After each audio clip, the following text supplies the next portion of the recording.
I want to give you 4 things that's super duper important to make sure that you have on your personal financial statement if you want to get business purpose loans from local banks without having to personally guarantee the loans. Let's talk about it.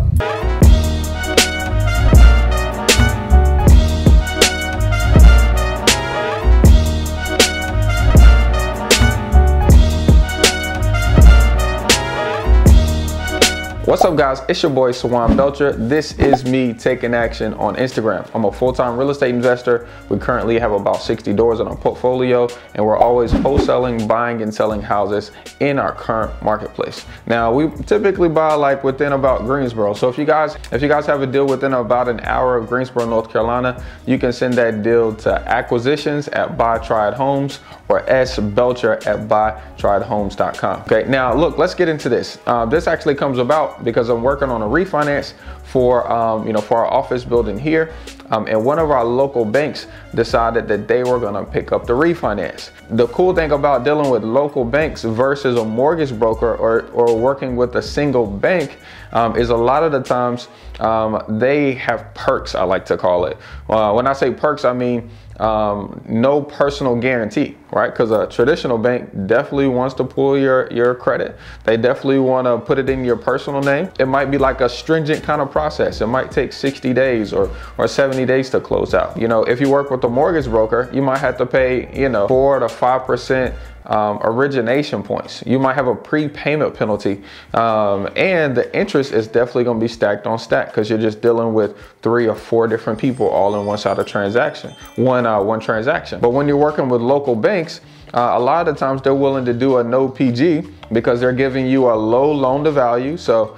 if the property is worth 130, they'll give you like 65,000, right? So that leaves a lot of equity in the deal. So it's almost hard for them to lose. They'll ask you to bring over, instead of bringing credit or bringing down payment to the deal, they might ask you to just open up a bank account and place $10,000 in it. So that way they have more lending power. But essentially, these banks are open to doing no PG loans. Okay. Now, if you want to find some local investment banks in your area, next time you're driving around and you see a development going up, there's a sign that says funded by or someone invested in, give them a call, stop by that bank and see how you can help them expand their lending portfolio by lending to you. Now in that personal financial statement, right, since they're not looking at your credit score, they're going to be looking at a few things to help determine if you're lendable. Okay. So you need to have, this needs to be clear. Okay. And it needs to be accurate as well, because they're definitely going to verify. Okay. The first thing is a list of all of your assets. Now, assets could be property, assets could be cars, asset could be stocks that you have, that you've invested with on Robinhood. Don't forget the Robinhood app. Assets could be your retirement accounts that you have. But essentially, assets are going to add up to a particular amount to say, hey, this is how much I'm worth right here. Okay. Now, the next thing you're going to want to have is your liabilities, how much you owe. So those rental properties or your cars might have a bill that you owe, or they might be paid off. You just want to list them all, in a row and come up with the total. And then that's going to help you come up with your net worth.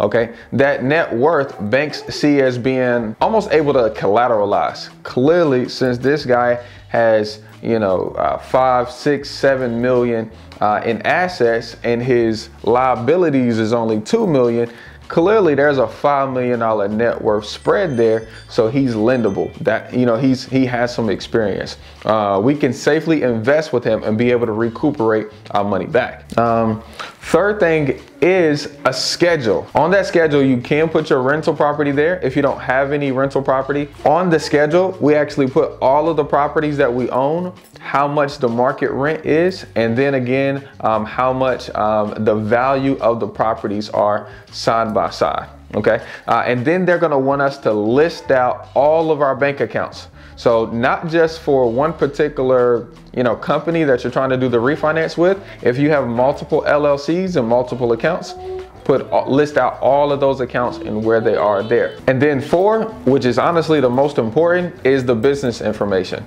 Okay, you need to make sure that you have a business address. How can someone give you a business purpose loan if you're still using your personal house address to get a business loan? When they look up your address for your business and they see that it's a house, it might almost seem like you're not professional, especially if you don't have a lot of assets and you may have more liabilities. That doesn't make you look good as a business, right? Second thing is in that business information, you need to have a business email, right? An @Gmail doesn't really seem like you're committed to your business, but an @by_Triad Homes, your business name, it seems like you're all in. And the last thing is attaching your EIN information along with your personal information as well. Okay. Now your personal financial statement for these small, business purpose loans that are done by local banks here is going to be the end all be all. So be sure that if you've never done a personal financial statement before, honestly, I didn't do one until 2020 and I had been doing the business for years already. I actually made a blank template so that way you guys can kind of put your stuff on a personal financial sheet and kind of see what you look like on paper. See whether you look good, whether you look bad, and you'll be able to see where you need to fill in some blanks. So if you guys would like our blank personal financial statement, just click the link in the below. Peace, y'all.